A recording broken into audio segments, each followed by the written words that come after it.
Hi hello నమస్తే welcome to sauce TV నేను మీ Shiva. So ఈ మధ్యకాలంలో డిసెంబర్ నెలలో ముఖ్యంగా చూసుకున్నట్లయితే జనవరిలో పండగ ఉంది కానీ డిసెంబర్లోనే సినిమా ప్రేక్షకులందరికీ ఒక పెద్ద పండగ అని చెప్పాలన్నమాట. సో వరుస పెట్టి సినిమాలు వస్తూనే ఉన్నాయి, వచ్చిన సినిమాని ఆదరిస్తూనే ఉన్నాం.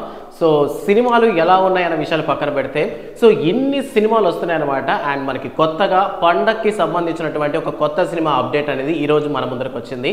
సో అదే సినిమా మనం ఎప్పటి నుంచో ఎదురు చూసినటువంటి సినిమా హనుమాన్. ఎస్, తేజ సజ్జా హీరోగా నటిస్తున్నటువంటి ఈ సినిమా ఎప్పుడో ఆదిపురుష్ స్టైల్లోనే మనకి రిలీజ్ అవ్వాలి. బట్ కొన్ని సాంకేతిక కారణాల లోపాల వల్ల అంటే టెక్నికల్ ఇష్యూస్ వల్ల సినిమా అయితే పోస్ట్ పోన్ చేయడం జరిగిందనమాట. సో ఈ సినిమాకి సంబంధించినంత వరకు లాస్ట్ అప్డేట్ అయితే మనకి 7th నవంబర్ ఇవ్వడం జరిగింది. సో సినిమా ట్రైలర్ ఎప్పుడు రిలీజ్ చేస్తారన్న విషయాన్ని కూడా క్లారిటీ ఇవ్వలేదు. బట్ టుడే ఈ రోజే మనకి హనుమాన్ ట్రైలర్ అయితే రిలీజ్ అవ్వడం జరిగింది అనమాట. ఇప్పటికే చాలా మంది చూస్తుంటారు. సో ట్రైలర్ చూసినప్పుడు మాత్రం ఒక వేరే లెవెల్ ఆఫ్ వైబ్రేషన్స్ వచ్చాయని చెప్పాలి, ఒక టైప్ ఆఫ్ గూస్ బంప్స్ తెప్పించాడని చెప్పాలి బీజిఎంతో. అండ్ ఈ సినిమా గురించి మాట్లాడుకోవాల్సి వస్తే ముఖ్యంగా మనం మాట్లాడుకోవాల్సింది ప్రశాంత్ వర్మ గురించి. సో ప్రశాంత్ వర్మ ఒక తక్కువ ఏజ్తో ఒక మంచి సినిమాలు తీస్తున్నటువంటి ఒక డైరెక్టర్ గానే మనకందరికీ తెలుసు. అండ్ మన ఎగ్జాంపుల్ చూసుకున్నట్లయితే రాజశేఖర్ గారితో కల్కి అనే సినిమా తీశాడు, ఆల్రెడీ జాంబిరెడ్డి సినిమా తీశాడు తేజ సజ్జాతోనే. సో ఇప్పుడు మళ్ళీ ఇదే కాంబినేషన్తో మళ్ళీ మన ముందుకు రాబోతున్నటువంటి సినిమా హనుమాన్ అనమాట.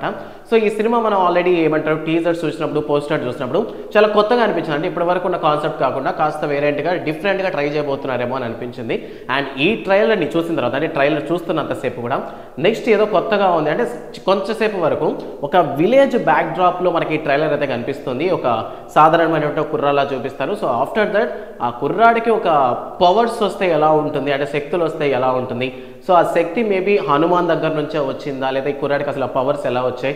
సో ఇది ఒక ట్రైలర్ చూసినప్పుడు ఎలా ఉందంటే కొంచెం సైన్స్ ఫిక్షన్లో కూడా తీసుకెళ్లారనమాట. అంటే సంథింగ్ ఒక విలన్ బ్యాక్గ్రౌండ్ కూడా కాసేపు మనకి చూపించారు. సో సంథింగ్ ఒక మెడిసిన్ ద్వారా లేదా వాళ్ళు చేసినటువంటి ఒక ప్రయోగం ద్వారా ఆ ఇంజెక్ట్ అయ్యి హీరోకి వచ్చిందా, లేదంటే ఇది నిజంగానే దేవుడి శక్తి తనకు వచ్చిందా అన్న విషయాలు అయితే మనం ట్రైలర్లో చూస్తే కాస్త క్యూరియాసిటీని వదిలేలా ట్రై చేశాడు ప్రశాంత్ వర్మ. సో ట్రైలర్ని చూసినంతసేపు కూడా మనకి తేజ సజ్జాని కనుక గమనించినట్లయితే సో ఒక ఇన్నోసెంట్ ఫేస్లో ఉంటాడనమాట. అంటే ఏమీ తెలీదు, బట్ సడన్గా ఇంత బలం ఎక్కడి నుంచి వచ్చిందని ఆశ్చర్యంలో తను ఉంటాడు కాబట్టి సో దీన్ని బట్టి చూస్తే సడన్గా తనకి పవర్స్ వచ్చాయంటే మేబీ ఒక భయపడేటటువంటి కుర్రాడు. అండ్ మధ్యలో మనకి కనిపించేటటువంటి వరలక్ష్మి శరత్ కుమార్ యొక్క డైలాగ్స్ కూడా కాస్త అడల్ట్గానే ఉన్నప్పటికీ ఓకే, బట్ అంటే తన వెనకాల ఉంటాడు, వాళ్ళ తమ్ముడు అనుకుంటా మేబీ, అంటే ట్రైలర్లలో చూపించారు. సో ఒక భయపడేటటువంటి కుర్రాడికి బలం వస్తే ఎలా ఉంటుంది, సో ఒకవేళ వస్తే అతను ఆ బలాన్ని ఎలా వాడతాడు అనేటటువంటి ప్రాస్పెక్టివ్ మీద ప్రశాంత్ వర్మ ఈ సినిమాని డైరెక్ట్ చేసినట్టున్నారు. సో డైరెక్టర్ పరంగా మనం ఇందాక చెప్పుకున్న మూవీస్ అనేవి కూడా అద్భుతంగా డైరెక్ట్ చేశారు కాబట్టి సినిమా డైరెక్షన్ పరంగా పెద్దగా మైనస్లు అయితే ఉండకపోవచ్చు. అండ్ తేజ సజ్జా గురించి స్పెషల్గా చెప్పుకోవాలనుకుంటే ఇప్పటి వరకు అతను చేసిన సినిమాలు చూసుకుంటే అంటే యాక్చువల్లీ ఇది 3rd మూవీ అనుకుంటే, ఎందుకంటే అద్భుతం మూవీ కూడా మనకి ప్రశాంత్ వర్మదే. సో ఇది 3వసారి అనమాట. సో 3rd కాంబోలో రాబోతుంది. సో ఐ థింక్ ఇది హ్యాట్రిక్ కాబోతుంది ఇద్దరికి కూడా. అండ్ తేజ సజ్జా యాక్టింగ్ గురించి మనందరికీ తెలుసు, చాలా న్యాచురల్గా నటిస్తాడు. యాజ్ యూజువల్ చైల్డ్ ఆర్టిస్ట్ కదా. సో ఆబ్వియస్లీ కూడా అతని యాక్టింగ్ స్కిల్స్లో మనం ఏం మైనస్ చూపించాల్సిన అవసరం అయితే ఉండదు.